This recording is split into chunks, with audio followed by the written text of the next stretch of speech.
All right, welcome back to lesson two. And now we're going to be talking about inflation. So it's good to understand inflation because the better you understand it, the better you can hedge against it. All right, so money is unlimited. Uh, New money is created every day. Banks create like brand new money that never existed every single day, and banks need to lend this money out every single day. If banks ever stop creating or making or lending new money out, that bank will close its door. It will collapse. And if the banking system collapsed indoors, and if the bank started closing, the United States itself would implode.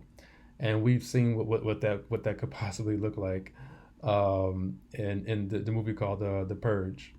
So when we look at you know over the decades, how inflation has fluctuated and changed, and a lot about inflation is controlled by the Federal Reserve Bank, but also things that is happening in the economy, also things that are happening in the world, things that are happening that are affecting like what's happening in other countries that are affecting here. If there's war going on, different things like that.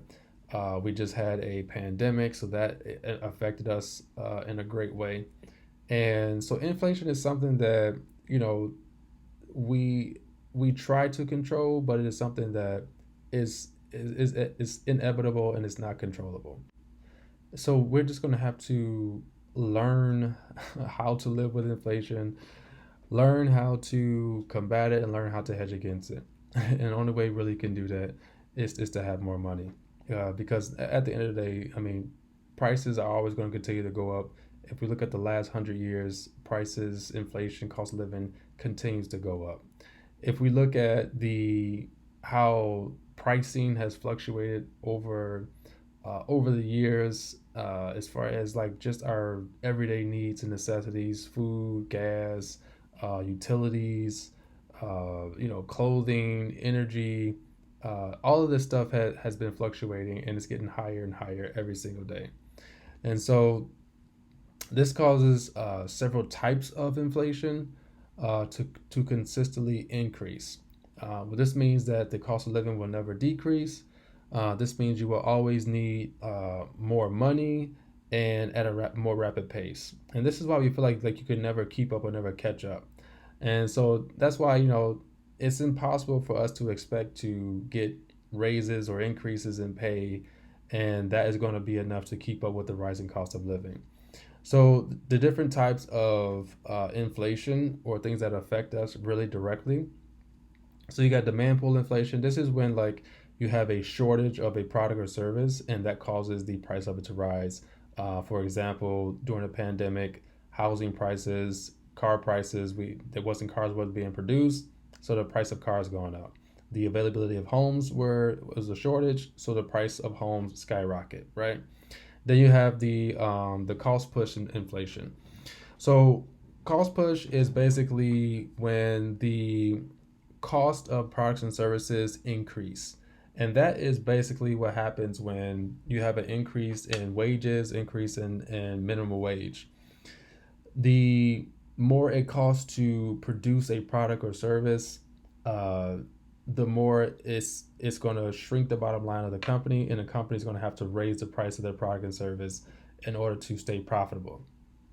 So the more people like politicians want to, you know, um, really lie to the people and play the people and make them think that that they're going to raise the minimum wage to help people because they're struggling and they need help with they need to make more money and cost of living is going up. When you raise wages, when you raise minimum wage, that also causes more inflation. So no matter how much a politician or someone raises wages or raises minimum wage, it's only going to force everything around you to increase as well.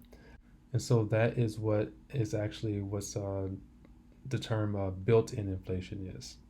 So with this being said, there's been throughout history there's been numbers of countries that uh, went and started using fiat currency, and their currencies imploded. The inflation shot up to 100 to 200%.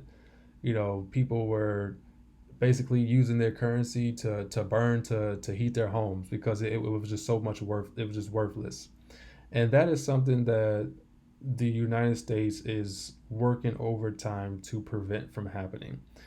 It is inevitable that it is going to happen, and we're going to have to drop this current currency and switch to a new currency. It's going to happen. Banks are not going to stop printing money or making new money. Uh, People need money every single day, so it's going to happen. It's just a matter of time. They're trying to use these wars and different things like that to try to pump more money into the system, and because wars are just extremely profitable. Anytime a nation is struggling, going into some type of recession, which we are facing, and some people are predicting it to be a depression, but we definitely are about to start facing a economic downturn and going to war, or even the war with Ukraine, or going into war with Russia, uh, will help as far as borrowing more money from the Federal Reserve and pumping more money into the economy to keep it afloat. When it happens, we'll just have more inflation. All right, so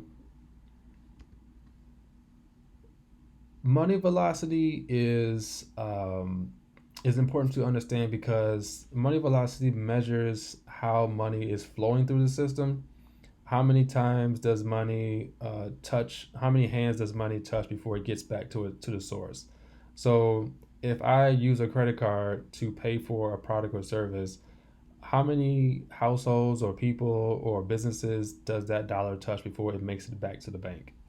So money velocity is very important because it also, when people stop spending money, or when money stops moving in the system, it is no longer current or currency. And when we stop having velocity, we have some real serious problems.